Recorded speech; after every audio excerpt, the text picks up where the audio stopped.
Africa is the continent that is going to drive the globe forward. If other countries faced the kind of exploitation and challenges that Africa is facing, they would have sunk. Africa is a continent endowed with natural resources. Africa is reality. Africa is now and Africa is the future. The color and the heartbeat of the world. Everyone came from Africa.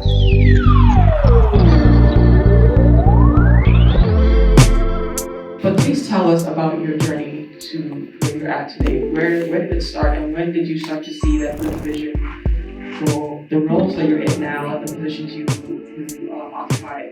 When did that become apparent? Thank you so much. Good morning, everyone.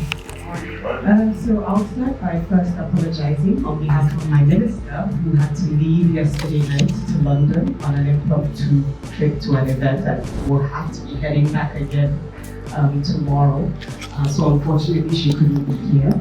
So I'm very proud, first of all, that we have the first female Minister of Arts, Culture, Tourism and Creative Economy in Nigeria, who is an artist herself. And I really would have loved for you to experience her. So my name is Aisha Adomaogi, and I've been running the Center for Black and African Arts and Civilization, an agency under the Ministry of Arts, Culture, Tourism and Creative Economy. It's a Pan-African agency, and our job is to be the voice for the African and Black people globally. And it came off of an event that brought 59 Black and African nations to Nigeria in 1977. It will be 50 years in 2027. Our hope is to bring all of you back to Nigeria in 2027 to attend that. But historically, my history, I started out as a journalist and a photographer. And it started out from me telling the stories. First of all, I was probably in the whole of Nigeria when I started around 25 years ago. We only had 2 other female photographers that were telling our stories. And I'm from northern Nigeria. It's a very conservative community where we're not meant to be seen or heard sometimes. And I felt nobody was telling our stories. So it started out with that. And it came off of me going to communities that I felt needed to be seen and were really lagging behind. I think we still are today in Nigeria. Touch on the creative economy. It is a buzzword these days on the continent. Most young people I've seen whenever I visit, they're on TikTok, they're trying to build a future for themselves in an entrepreneurial way using social media and the creative economy as a platform. How are you both thinking about that in terms of professionalizing that sector and making sure that young women, young people really benefit from the opportunities that are there and if they're not taken advantage of? So there's a sector creation called the Creative and Cultural Industries, right? CCIs. And creativity and culture seem to interconnect in a stronger way than we imagine. And that's why they were lumped together as CCIs. So for us, we know authenticity sells. Even on TikTok, for those who know the Jollof Wars, the fight between Nigeria, Senegal, and Ghana, it built so much buzz, and a lot of creators were able to make a lot of money using that. The same when it comes to music, the same when it comes to sports. But for us, culture has always been a factor in the creative sector. So I'll give an example. We have something called the Pan-African Indigenous Skills Development Program. And the idea of that is to have skilled people connect with designers. And when we're saying designers, everything from textile to African-inspired interior and exterior architecture, hair, all sorts. How do we connect them to designers who have that access, who are able to connect with the global community? Especially if we start trading amongst ourselves. It's easier. I want to do a wedding in South Africa, for example, and we want the room to be designed. We see a lot of weddings doing that. That is the creative economy.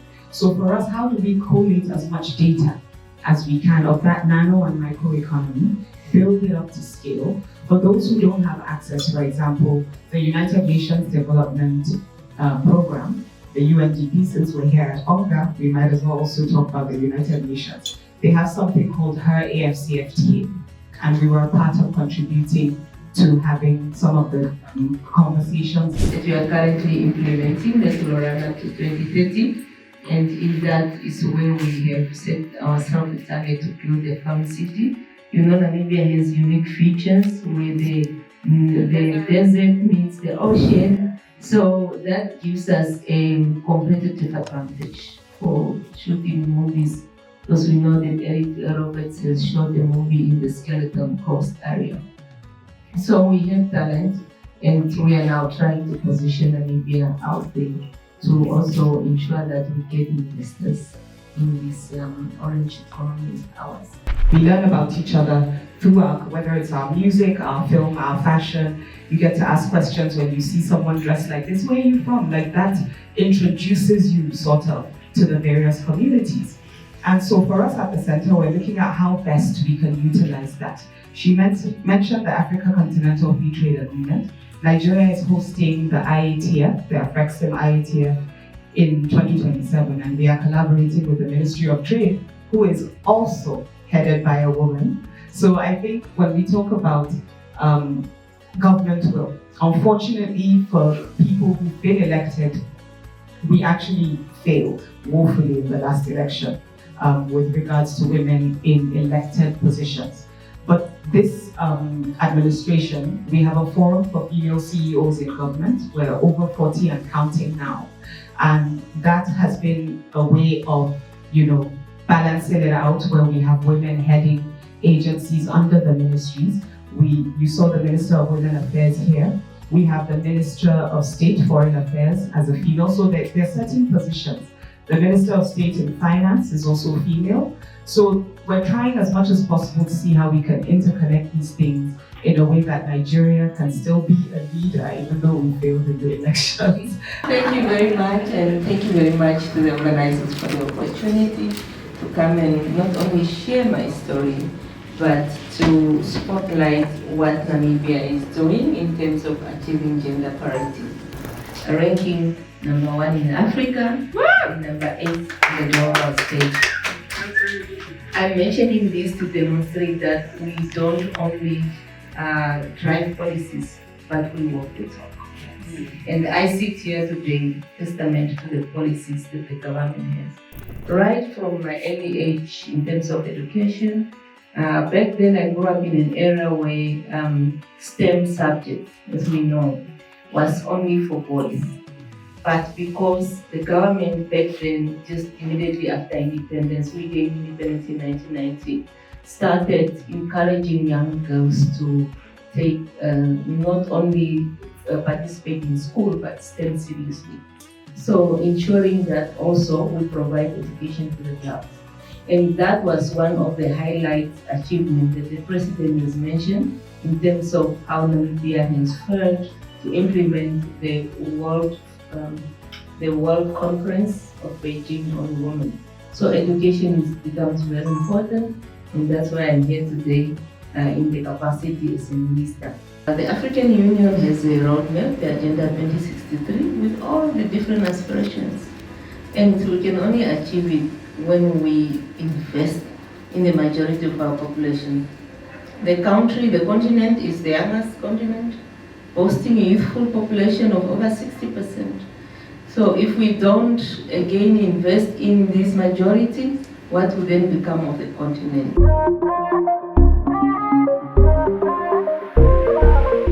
We have a young, dynamic population.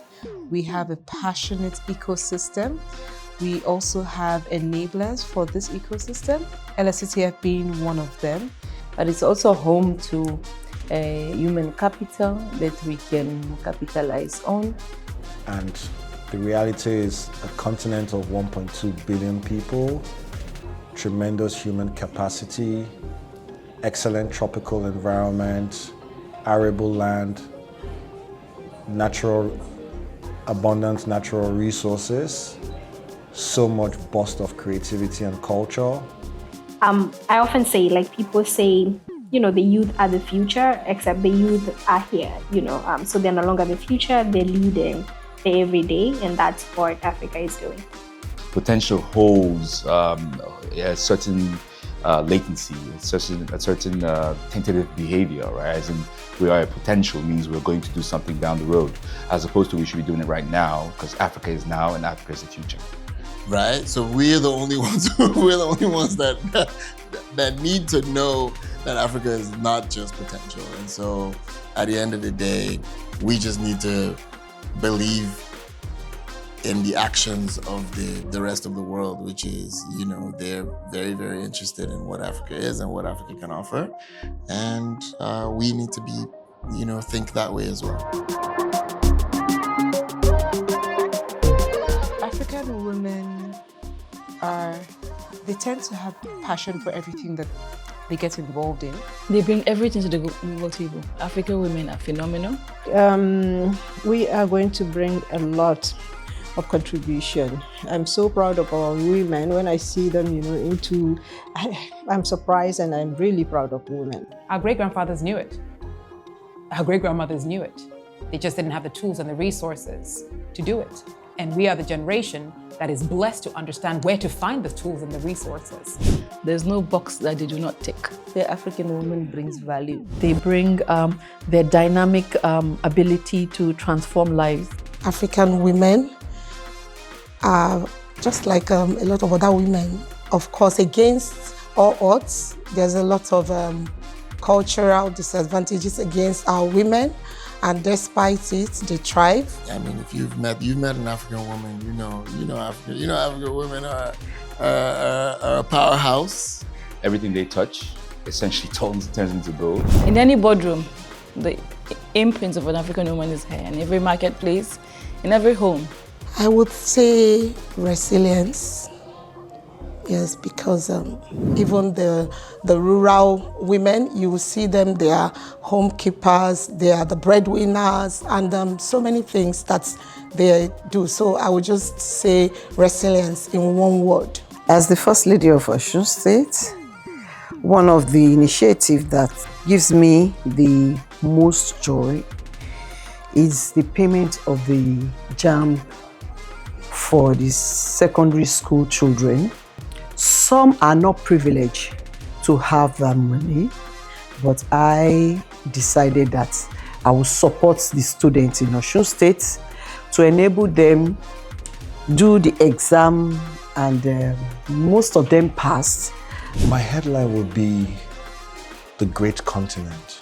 The color and the heartbeat of the world. Community over competition. The giant takes its rightful place.